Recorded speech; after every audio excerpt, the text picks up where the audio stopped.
Bonjour, bienvenue pour la quotidienne du 1er avril. Et oui, c'est la journée des blagues, mais du poisson d'avril, je vous propose tout de suite de passer au lac avec la CIPEL.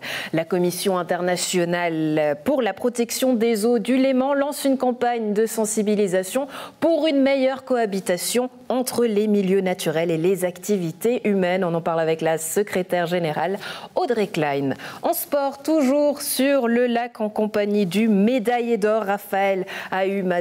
Il revient sur ses championnats dans le cadre du Swiss Rowing Indoors, une compétition en ligne, leur ergomètre connecté. Alexandre Caporal vous en parle sur son plateau. Enfin, en culture, direction Vision du réel, ou plutôt le Festival international de films de Nyon vient à nous pour nous dévoiler sa 52e édition. Une édition qui aura lieu en ligne, bien sûr, avec 153 films à voir à partir du 15 avril.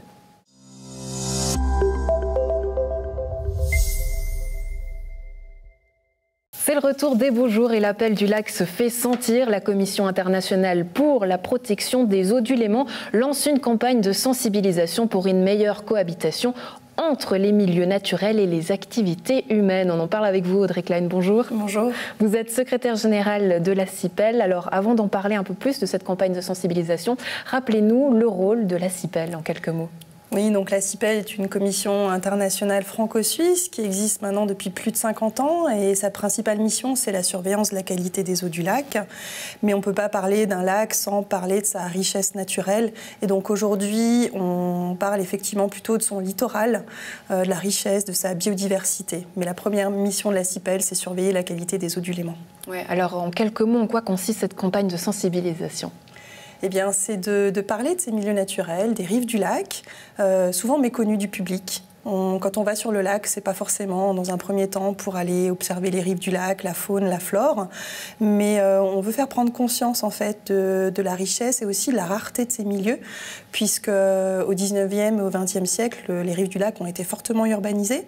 Donc aujourd'hui, on a plus que 25% des rives du lac qui sont naturelles, et ces rives, il faut les préserver pour justement maintenir une bonne biodiversité. Mais est-ce que ça veut dire que le lac est en mauvaise santé, ou pourquoi est-ce que cette campagne de sensibilisation arrive maintenant ? Alors elle arrive maintenant parce que c'est des milieux auxquels on ne s'intéressait pas forcément jusqu'ici. Voilà, les rives du lac, le littoral lémanique, ce n'est pas quelque chose forcément qui intéressait, je dirais, les gens jusqu'ici.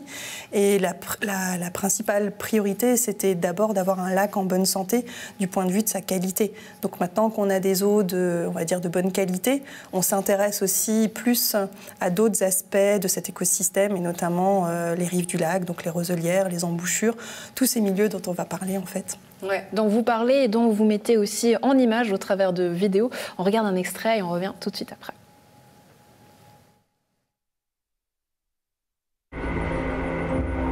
Les macrophytes font face à un autre problème, celui-ci directement lié à l'activité humaine.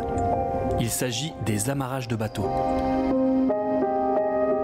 Pour pouvoir accrocher les bateaux en surface, des poids morts sont déposés sur le fond et des chaînes relient ce poids mort à une bouée de surface sur laquelle les bateaux peuvent s'amarrer. Le problème est que ces chaînes traînent sur le fond et arrachent les plantes qui y poussent.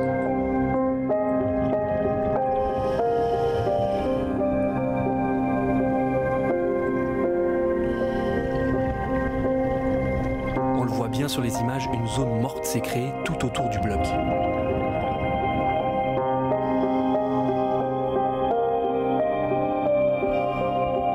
Il existe pourtant des amarrages écologiques que l'on peut utiliser pour réduire ce problème. C'est simplement un système de flotteurs à mi-profondeur qui empêche ainsi la chaîne de traîner au sol.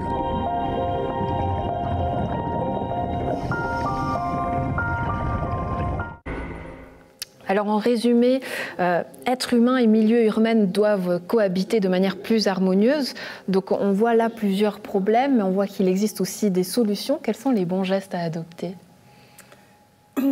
Alors, plusieurs gestes très simples. Alors ici, effectivement, on vient de voir un extrait de la vidéo qui présente les herbiers aquatiques qu'on confond souvent avec les algues. En fait, les gens pensent que ce sont des algues, mais en fait, ce ne sont pas des algues, ce sont des plantes aquatiques, puisqu'elles sont enracinées au fond, on le voit dans ces images. Et ces plantes aquatiques, elles sont indispensables pour le léman, à la fois pour certaines espèces qui viennent se reproduire dans les herbiers ou qui viennent chasser leurs proies, comme le brochet. Mais aussi, on peut comparer en fait ces herbiers aquatiques à des forêts sous lacustres, c'est-à-dire qu'elles apportent aussi de l'oxygène au lac. Donc vraiment, ces herbiers aquatiques, ils sont très importants pour la santé du Léman et notamment pour la zone littorale. Mais aujourd'hui, est-ce que les navigateurs, les pêcheurs sont sensibles à ces questions-là ou est-ce qu'il y a un aspect éducatif à avoir? Voilà, tout à fait. Donc justement, en montrant ces images, on voit bien effectivement ce qui se passe sous l'eau.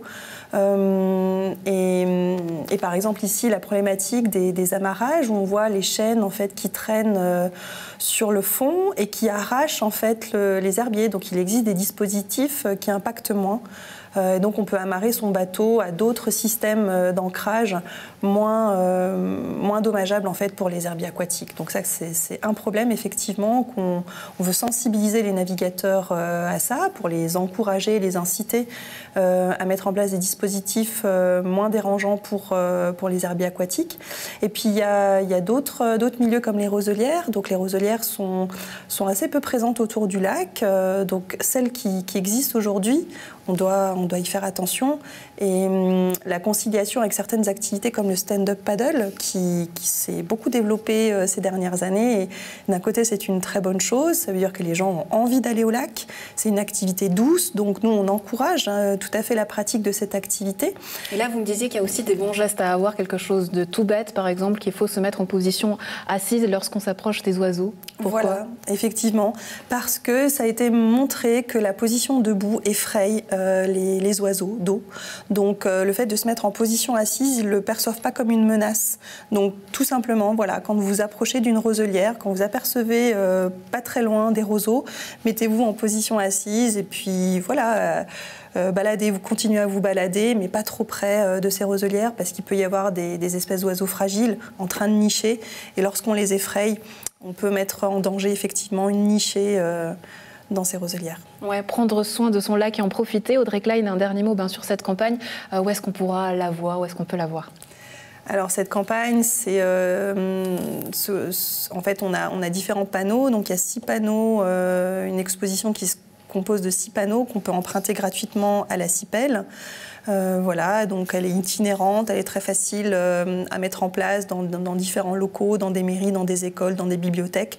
Donc on est en train d'en parler tout autour de nous, on est en train d'informer les communes, les associations, les bibliothèques et on espère que voilà, très prochainement on pourra avoir des lieux d'accueil du public pour permettre à cette campagne de se promener tout autour du Léman. Ouais, peut-être au musée du Léman vu que c'est aussi un amateur dans la région. Audrey Klein, secrétaire générale de la CIPEL. Merci beaucoup d'avoir été avec nous. Très belle journée à vous. Merci à vous aussi.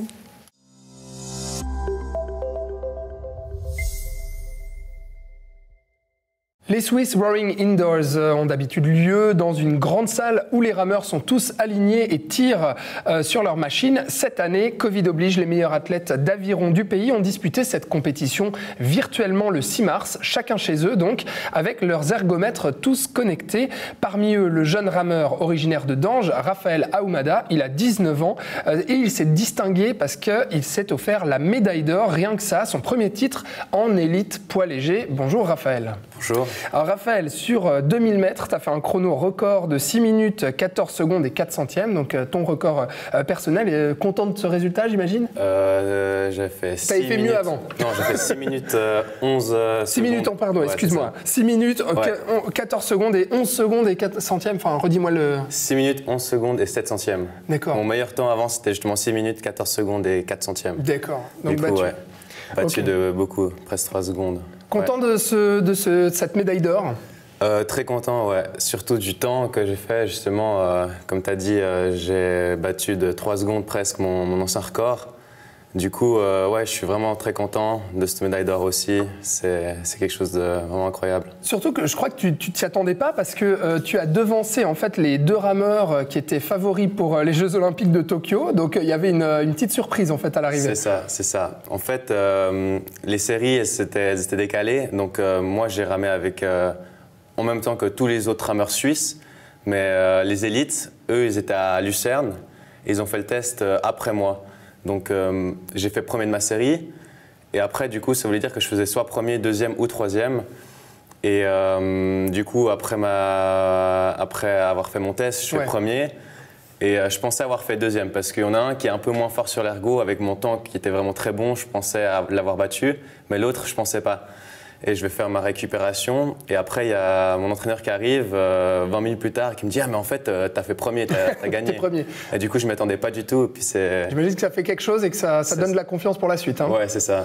Ouais, raconte-nous juste comment ça s'est passé un peu, parce qu'avec le Covid, donc, je l'ai dit, chacun chez soi. Toi, tu étais dans les locaux de ton club à Morges, c'est ça, sur ta machine, et puis tout le monde en simultané. Par contre, tu ne peux pas voir les autres. Je crois que tu suis en fait l'avancée virtuelle des autres. Raconte-nous. Du coup, justement, c'est sur l'ergomètre, c'est un rameur, c'est la machine d'intérieur sur laquelle on s'entraîne tout l'hiver presque.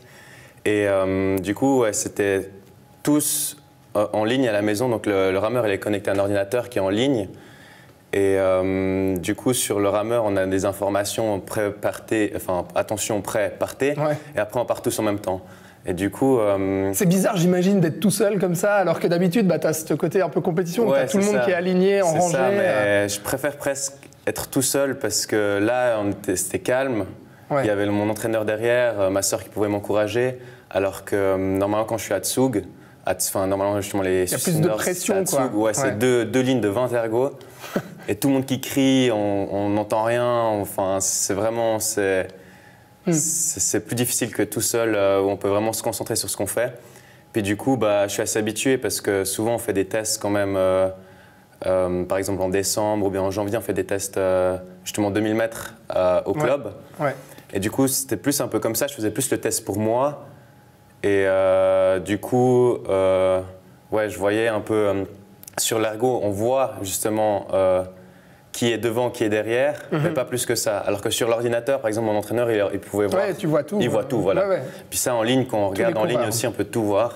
Et moi, je voyais juste, vu que j'étais premier, du coup, je voyais juste la personne derrière moi, qui est la personne avec qui je rame aussi, d'ailleurs, l'équipe suisse, Jan de Tsug. Et du coup, je le voyais, ça me dit genre 20 mètres derrière moi, ou bien 30 mètres derrière moi. Mais bon, je faisais pas trop attention à ça. Je faisais vraiment attention à respecter mon plan de course. Ouais. Et à faire vraiment ce que j'avais prévu de faire pour cette course, quoi.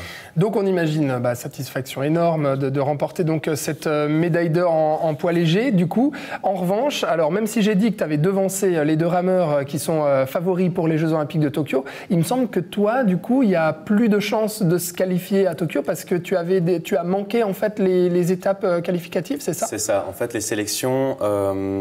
En fait, pour les deux rameurs là, de Tokyo, le test justement des rowing indoors, il faisait partie du test de sélection voilà, pour Tokyo. Et du coup, en fait, la semaine qui suivait, ils ont dû aller en Italie, je crois, il me semble, à Corgeno. Et toi, t'es pas allé?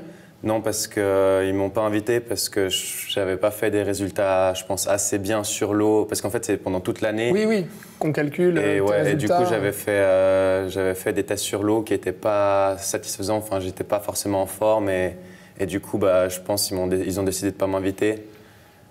Bon, c'est que partie remise, du coup, parce qu'il me semble que ton objectif maintenant, c'est Paris pour 2024. C'est ça, ouais. Ça, c'est l'objectif final, vu que le double poids léger, il est au programme. Ouais. C'est la catégorie dans laquelle je rame. Du coup, c'est mon objectif principal. Qu'est-ce qu'il va falloir pour se qualifier? Quelles sont les prochaines étapes et quels sont les objectifs qu'il faut que tu accomplisses pour espérer être à Paris en 2024? Là, je vais déjà y aller petit à petit. Je vais me concentrer sur cette saison. J'espère faire un bon résultat en U23, en moins de 23, au championnat du monde. Et puis après, continuer à m'entraîner, allier études et sport. Vu que, il y a ça aussi. Hein. Ouais, vu que l'aviron, c'est pas comme le foot ou bien le tennis où on peut vraiment gagner beaucoup. Enfin, tous les rameurs, ils font des études à côté, parce qu'une fois la carrière finie, on n'en vit pas du tout. Du coup, c'est important de faire des études. Et puis maintenant, pendant que je rame, et que je fais des études, j'ai pas forcément il me faut des sponsors aussi. Oui. Ça, c'est assez difficile aussi. Je suis toujours à la recherche de sponsors. Et du coup, il faut vraiment allier études et sport. Et du coup, je pense que ça va être le défi de ces prochaines années, quoi. Ouais. En revanche, pour le moment, alors, tu avais commencé, tu m'as dit tout à l'heure avant le plateau, tu as commencé des études en architecture à l'EPFL, à Lausanne. Tu as dû mettre ça en pause parce que là, il y a vraiment des entraînements ultra intensifs. Enfin, tu es à fond vraiment pour tes objectifs dans l'aviron. Exactement, ouais. Là, je suis à fond, je fais 100% de l'aviron et justement, on a vu que les résultats payent. J'ai fait vraiment un bon temps. Enfin, le temps que j'ai fait là, c'est pour comparer, il y a même des champions olympiques qui n'ont pas fait ce temps-là. Du coup, c'est vraiment bien. Et du coup, j'espère continuer sur cette voie. C'est 1 à 2 entraînements par jour, hein, tu me disais Plutôt 2 entraînements par jour. Et puis après, en camp d'entraînement, quand je suis à Cernen, c'est 3 entraînements par jour. Donc quand on augmente la charge, on est à 3 entraînements par jour. Puis voilà, ça fait beaucoup. C'est quoi les prochaines étapes pour cette année-là? Maintenant que les Rowing Indoors sont passés, va falloir remonter sur le bateau? Ouais, et justement, il y a les sélections. Sur le rameur, il y a les sélections justement pour l'équipe suisse en moins de 23 qui sont mi-avril, qui commencent le 15 avril. Et là, il y a un test 2000 mètres sur l'ergomètre. Et après, il y a des tests sur l'eau. Du coup, là, sur l'ergomètre, je vais essayer de faire. Mon objectif, c'est encore de faire mieux, de refaire un meilleur temps. Et puis après, les tests sur l'eau. Et du coup, ça permettra de savoir si je suis dans un bateau pour aller au championnat du monde. Ouais. Et du coup, les championnats du monde, c'est début juillet. Et les championnats suisses, c'est 2 semaines avant, je crois. C'est fin juin. Donc effectivement, on comprend l'entraînement intensif parce qu'il y a du pain sur la planche pour cette année. Ouais, c'est ça. Ouais. Bon, écoute, on te souhaite le meilleur, en tout cas. Raphaël Ahumada, on rappelle donc que tu es rameur, que tu fais de l'aviron, que tu as 19 ans et que tu es originaire de Dange. Merci beaucoup d'avoir été avec nous. Merci à toi. Et puis à très bientôt. À bientôt. Salut. Ciao.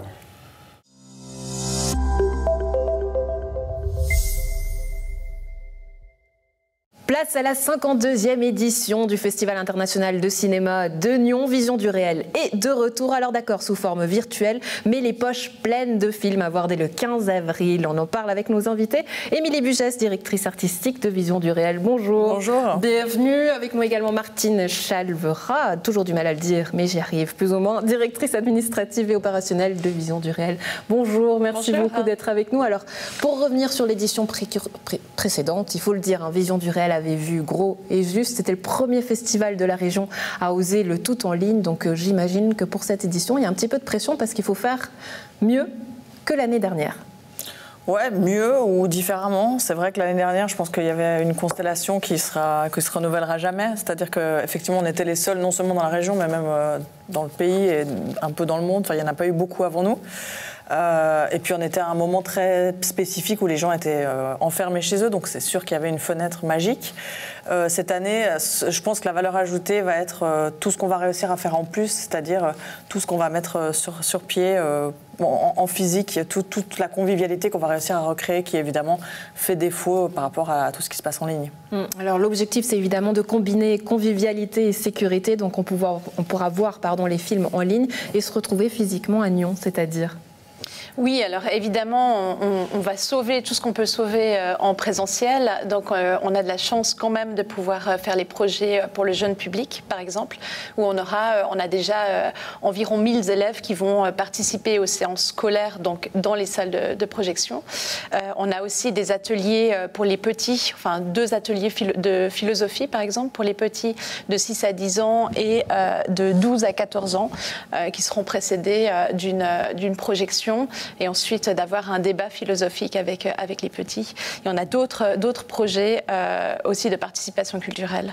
Et d'un autre côté, on a les séances pour les professionnels qui vont aussi être maintenues et des discussions professionnelles, donc qui seront aussi extrêmement importantes pour le festival. Oui, parce que la compétition est là et sera toujours là. 52e édition, on regarde le teaser et on revient tout de suite après.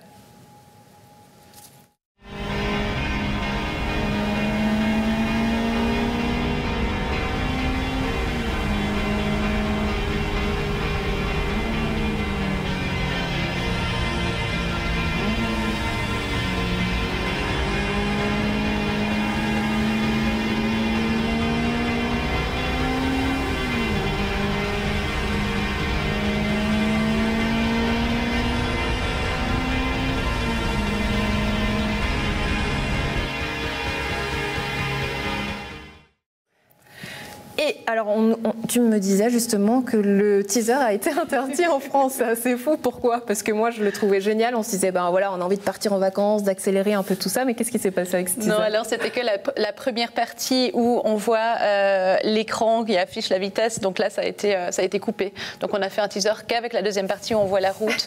Mais on voit bien l'accélération quand même, quoi. On a quand même les sensations, c'est ça. Alors, Émilie Bugès, à quoi va ressembler cette sélection 2021? Les films, est-ce que vous pouvez nous en dire un petit peu plus?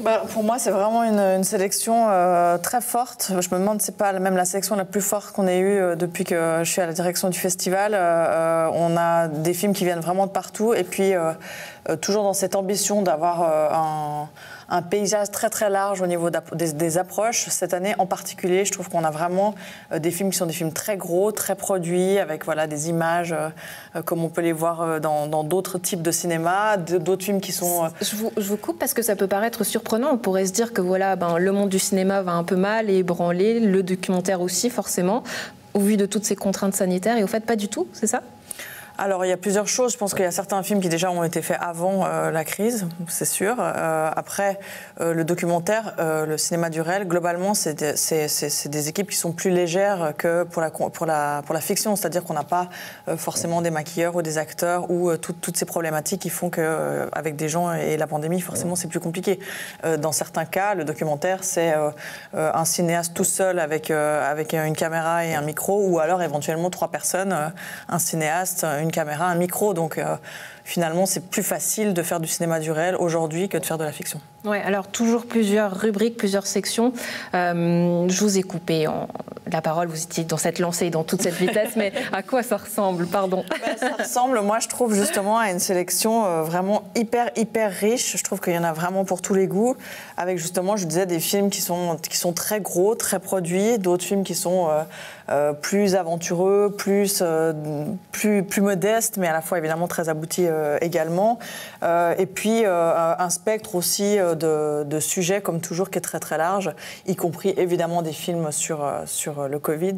Je refuse de dire la Covid, qui donc couvre que ce soit le confinement, la quarantaine.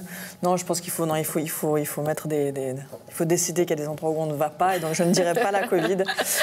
Mais ouais, du coup, donc voilà, un spectre qui est très très ouvert, très large, très réjouissant. J'ai pas eu la sensation qu'on était contraint parce qu'on avait moins de films ou moins de possibilités. Je pense que la sélection est vraiment très très riche cette année. Par rapport à la structure même de vision du réel aujourd'hui, comment est-ce qu'elle se porte ?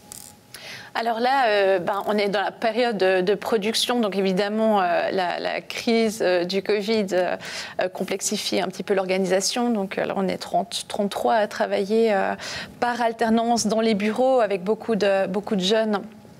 Beaucoup de stagiaires aussi qui sont arrivés en cours de route. Donc évidemment, au niveau du travail, ça complexifie pas mal les choses, mais on a une équipe extrêmement soudée, extrêmement dynamique et qui se renouvelle tout le temps. Donc c'est vraiment, qui se renouvelle au niveau des idées et de l'input qu'ils apportent. Donc c'est vraiment chouette. Ouais. Alors l'année précédente, tout était gratuit. Là, vous avez revu votre politique tarifaire. Pourquoi ? Qu'est-ce qu'il en est ?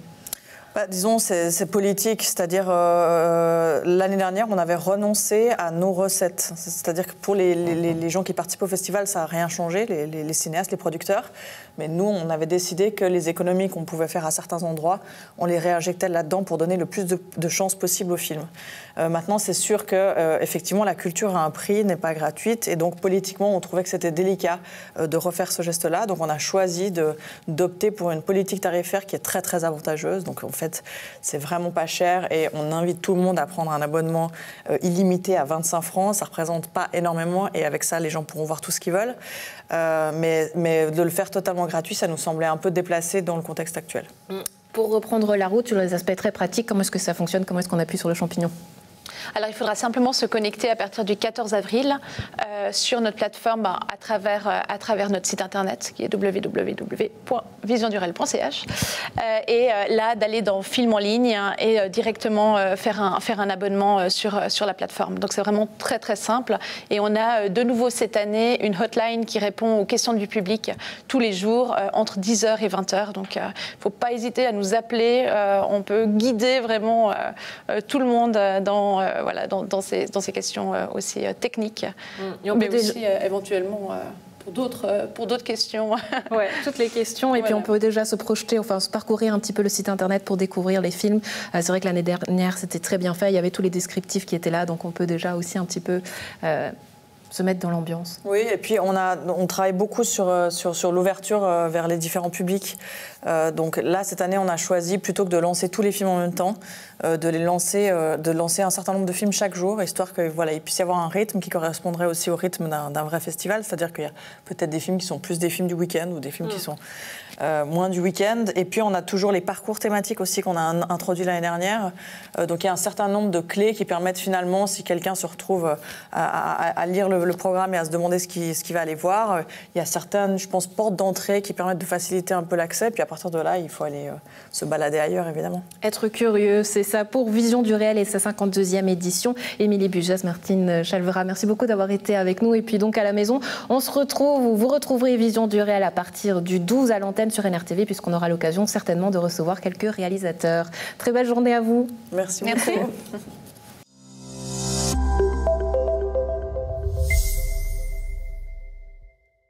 C'est tout pour la quotidienne du 1er avril. Pas de blague, c'est promis, mais on se retrouve demain pour la rétro. Excellente soirée à tous. Bonne suite de programme sur Lyon Région Télévision.